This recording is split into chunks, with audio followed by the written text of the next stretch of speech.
feel like I've been thoroughly introduced at this point.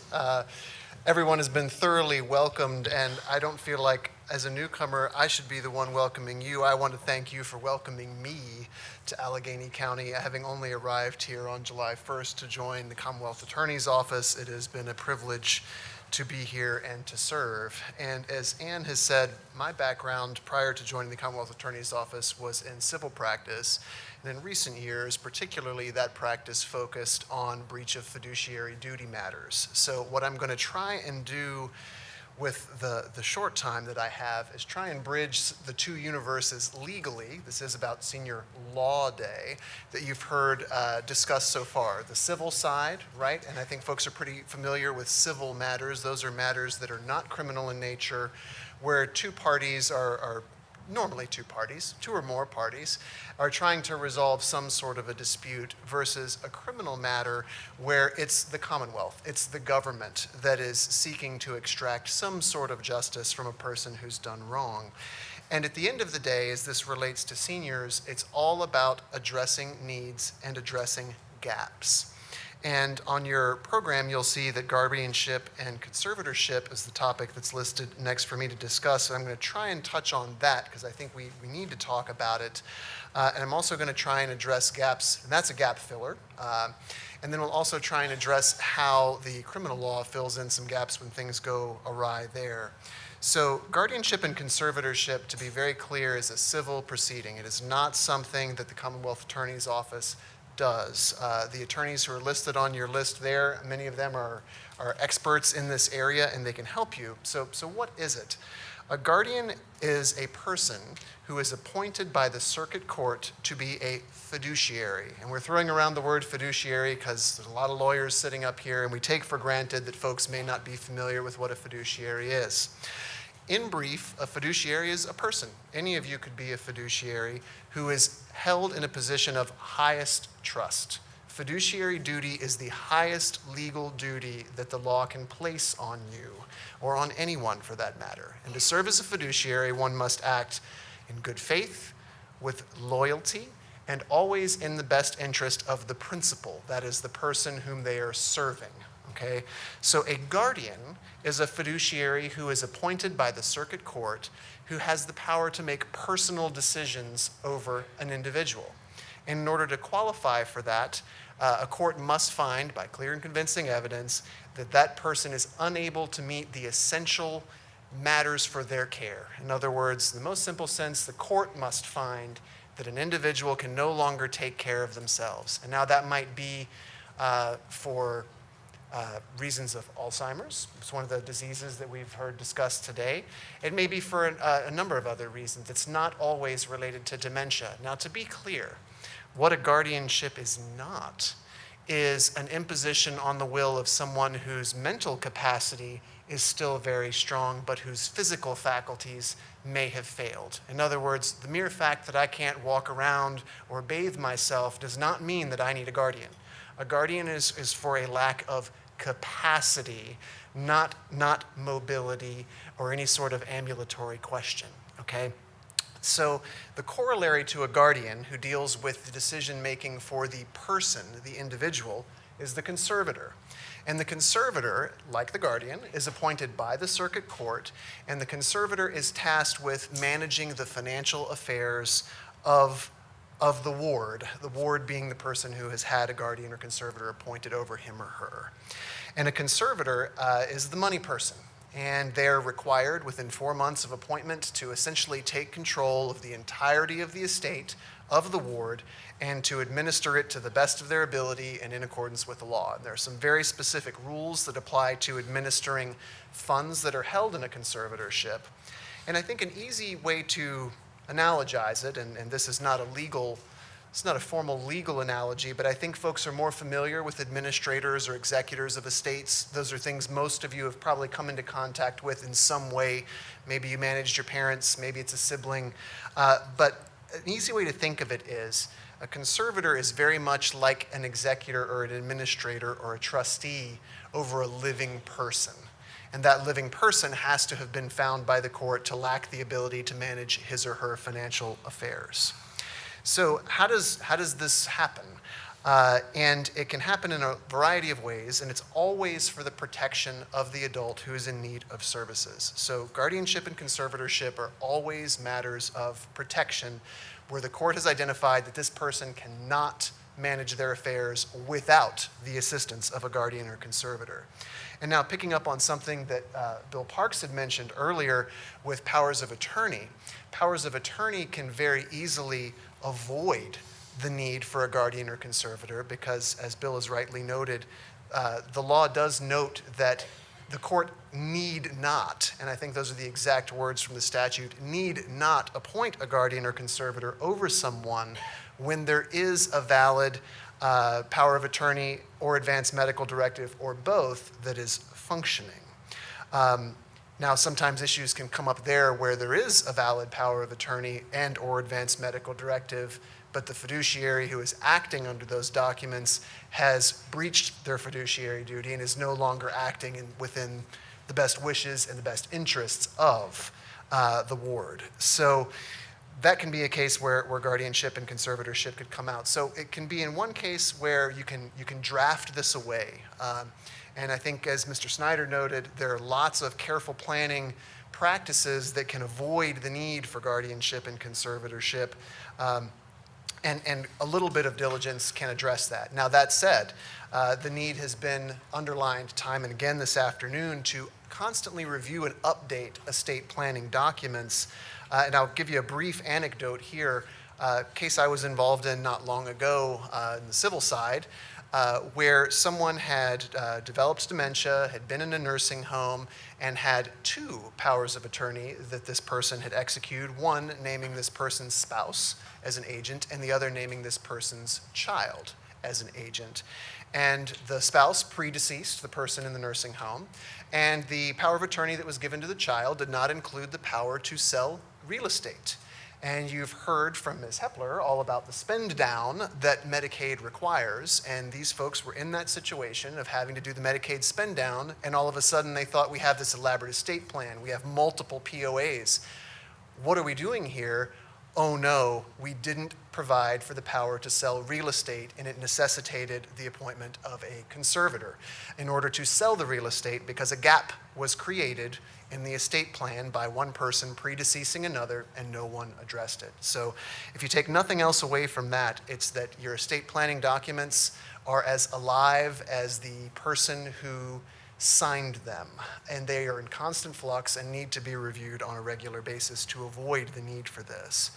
So those are some of the circumstances in which guardianship and conservatorship can arise, and they can also arise from crime, quite frankly, or neglect and abuse situations. So anyone can bring a petition, any interested person can bring a petition for guardianship and conservatorship, and in many cases it's a spouse, it's a child, it's a sibling, but in many cases it's also the Department of Social Services. The Department of Social Services Adult Protective Services Unit receives information. They are the front line to which one reports elder abuse. If you see or suspect elder abuse, call APS, call Adult Protective Services, and they will look into it. And APS is governed by some very stringent regulations that requires APS, if they find criminal activity in connection with their investigation, to immediately involve the law enforcement community. If you see an emergency, call law enforcement. If you think something's a little amiss, call APS, okay? You cannot go wrong calling either entity, and if you call APS and they say this is criminal, they'll simply refer it to law enforcement. If you call law enforcement and it appears that maybe it's not, they're gonna refer it to APS. So the key to all of that is report, report. And in any event, someone identifies, an interested party identifies that someone is in need of help to manage their financial and or personal affairs, and a petition has to be filed in the circuit court. And that's where the members of the bar can be of assistance. It's a matter that's done in circuit court, and the petition has to allege some very specific things. There's a statute that sets forth what this document you file in court has to say, and it is strictly construed, and there's some very specific legal notices that have to be sent out. And if any of those does not happen correctly, even if the court issues an order, that order is actually not valid. It's jurisdictional to send the proper notice to the proper parties in these cases, so get help from a qualified attorney. And there's some great folks here who can assist with that. So once that petition is filed in court, a guardian ad litem is appointed.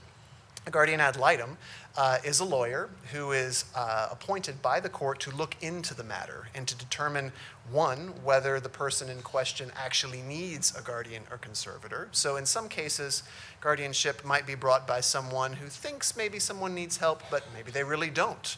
Or maybe they want to take control over the person who's alleged to be incapacitated, and they're doing it for some nefarious purpose. But in any event, the guardian ad litem conducts an independent investigation and is obligated by the court to file a written report with the court and to always act in the best interest of the person who is the subject of the petition. Now, the guardian ad litem has a hard job because the guardian ad litem has to act in the person's best interest, not necessarily what the person wants. And most folks do not wish to be placed into long-term care. They do not wish to have decisions made against their will. They do not wish to have someone exercise authority over them. It's all very reasonable requests. And the guardian ad litem has to look at that and say, okay, I hear this person saying this is what they want, but is that really in their best interest? So the guardian ad litem conducts that investigation, reports back to the court, and then a hearing is held. And at that hearing, the court has to determine, on the basis of medical evidence, there has to be medical evidence to support the need for the appointment of a guardian or conservator. One, whether this is necessary, and two, who the best person to serve in those capacities would be. And the guardian or conservator could be the same person. It could be one individual filling both roles, or it could be two people, or it could be multiple. You could have co-guardians, you could have co-conservators, you could have co-guardians, co-conservators. There are a virtually unlimited number of ways in which the court, with the assistance of counsel, can craft a guardianship and conservatorship that's appropriate for the needs of the person who is incapacitated. And once the court appoints the guardian and conservator, those folks are, for lack of a better descriptor, they're almost like an agent under a power of attorney or an advanced medical directive on steroids. That's the way I describe it to lay people. Whereas an agent under a POA or under an advanced medical directive is empowered to act on behalf of the principal, a guardian and conservator is legally obligated to act on behalf of the principal. They must act. So there are some fundamental distinctions in the duties that arise from all of that, but these folks have a really hard job.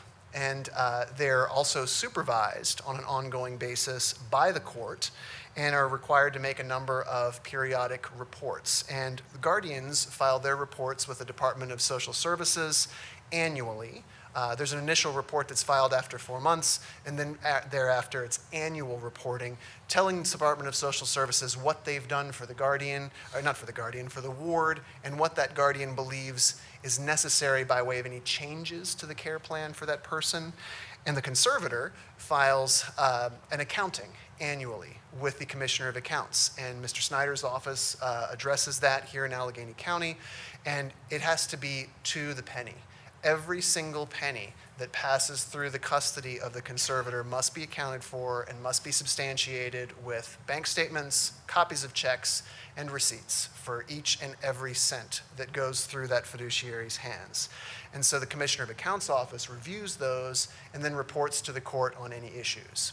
So it's a big obligation. There's a lot to take on, but it fills a fundamental gap in any estate plans that have not been updated on a regular basis. It's also a way in which an adult who has never had an estate plan and who has potentially been the subject of abuse or neglect can have the state step in through the court and have someone appointed to manage their affairs.